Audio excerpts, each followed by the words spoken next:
So I've been replaying The Last of Us Part 1, you know, the latest one on the PS5, which now that I think of it isn't technically the latest version of this game, thanks to the PC version released in 2023. But either way, as I was sneaking around getting my face eaten by a clicker for like the 17th time, a thought just popped into my head. Man, Sony and Naughty Dog sure have re-released this series a lot, haven't they? Like, a lot. Even while looking at just The Last of Us Part 1, we had the original back in 2013, the PS4 remaster in 2014, and now this full-on remake released back in 2022, then 2023 for the PC, and earlier this year, there was even a Last of Us Complete Edition released for the PS5, which contains both the remaster version of Part 1 and Part 2. Honestly, with the rate these re-releases are being churned out, it's beginning to feel eerily similar to how Bethesda treated Skyrim over the past 14 years, where, you know, no matter what new gadget or console comes out, Todd Howard will find a way to put Skyrim on it. It just works. And look, it's really easy to dunk on Sony and Naughty Dog for doing this. Here we go again, another cash grab, but to be completely fair, I can't see Sony giving any other AAA series the Skyrim treatment. The way I see it, there are two main reasons why this series is again re-released and remade into oblivion. People are still buying the latest versions of The Last of Us Part 1 and 2 in droves, and more importantly, they're generally incredible games. So in today's video, although I've been kind of memeing on The Last of Us series a bit so far, I did want to take some time to talk about why The Last of Us Part 1 is so ridiculously good, and then get into the reason why I reckon Sony and Naughty Dog are just so keen on re-releasing this game, and Part 2 over and over again. And who knows, if you guys like this video enough, I may even revisit this topic again in the near future, so I can talk a little bit more about The Last of Us Part 2 in further detail. But for now, let's just focus on The Last of Us Part 1. The game originally came out back in 2013 on the PS3, and honestly, it just hit different. Back then, zombie games looked a whole lot more like Dead Island and Dead Rising and Left 4 Dead 2, and The Last of Us was a whole other breed of its own. It was this super intense emotional rollercoaster. You got Joel, this gruff survivor, and Ellie, this smartass kid who's immune to this whole mushroom zombie apocalypse. And we follow their journey across America, trying to get Ellie to the Fireflies, and it's just brutal and still beautiful at the same time. It's about survival, but also about what it means to be human when everything's gone to hell. The way their relationship grows from Joel being totally annoyed by Ellie to basically seeing her as her own daughter, that's the real heart of this game. Every tough decision, every heartbreaking moment, it just sticks with you. And the gameplay, man, it was so good. It wasn't just a run and gun, you had to be smart. Stealth was key, and resources were super scarce. Every fight felt like a desperate struggle, with popping off measured shots at your enemy from behind cover, and seriously, every bullet felt like gold in this post-apocalyptic hellhole. Whenever you were fighting the infected, those terrifying clickers, or other desperate survivors, it was always tense. The AI was actually pretty smart too, which made encounters even more challenging, and the world itself, even though it was linear, felt huge and lived in. You can just feel the weight and pressure of this harsh new reality everyone had to endure, and I feel like this was illustrated brilliantly on the terrain and environments too, almost like the world you were traversing was a character on its own. But how well does this new world established in the original 2013 game translate to the remake released in 2022? The original looked amazing for its time, sure, but this remake on PS5, it's next level. It's almost lifelike, it's incredible, it's stunning. The overhaul character models are insane. You can clearly see every little detail, every emotion on Joel and Ellie's face, and the actual facial structures and animations are a lot more lifelike too, which is really impressive. The environments are also gorgeous, from the crumbling buildings to the snowy landscapes, and let's not just forget about the lighting, it just makes everything feel so much more atmospheric and dangerous. Whether it be night or day, the terrain and decay of this world feels much more dynamic overall. The Last of Us Part 1 remake is far more than a prettier version of the game. It really just makes the whole experience even more immersive with this visual overhaul.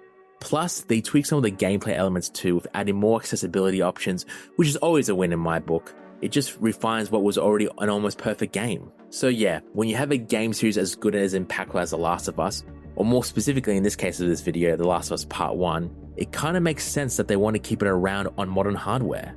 As you can probably tell by the footage I've included in this video, this game wasn't just a cheap up-res or port up for the next gen console. The visual difference between the Part 1 remake and the original 2013 game is night and day. But I don't think what people take issue with is the quality of these remakes and re-releases. I think what's really causing the fatigue to truly set in is the amount of re-releases we've been getting, with the lack of presence of a new series entry. Like I said at the start, we had the original back on PS3 in 2013, which was then remastered for the PS4 in 2014, now Part 1 for the PS5 in 2022, and then the Part 2 PS5 remaster coming out earlier this year. When a company just re-releases the same games over and over and over again, despite the quality of said remake or re-release, it's only natural for this strategy to start feeling like a bit of a cash grab.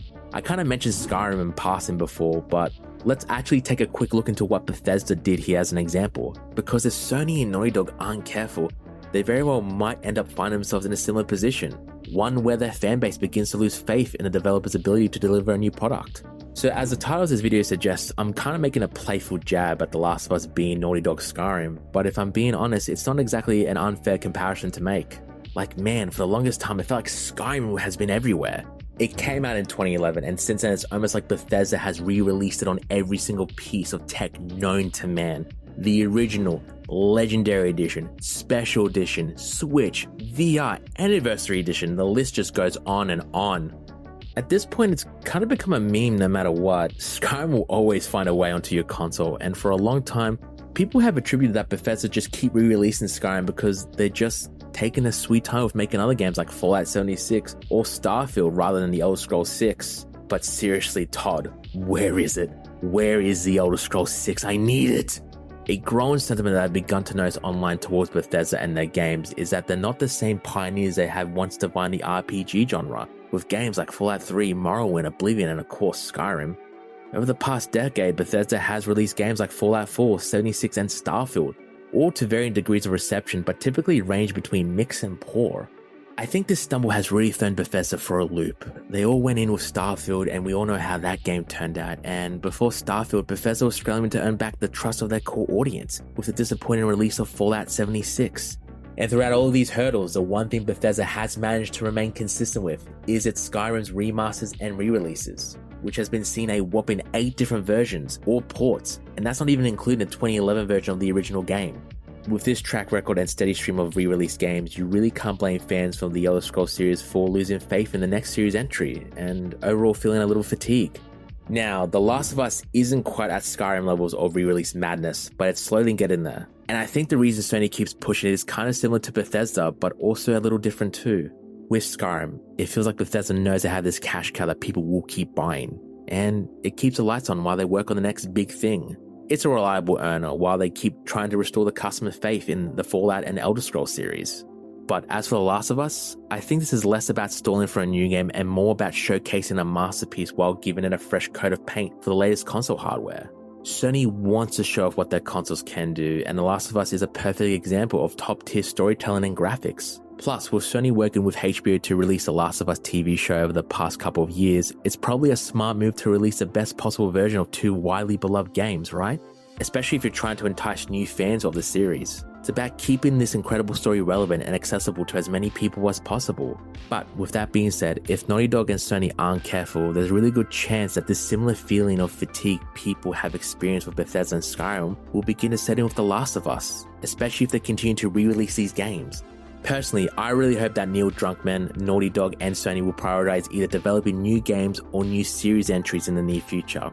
It looks like they were already heading in that right direction with the new Intergalactic The Heretic Project game, which is set to release in 2027. But I guess we'll see soon enough. Who knows? Maybe we'll get a Last of Us Part 1 Quadruple A PS5 Pro exclusive special edition in the near future.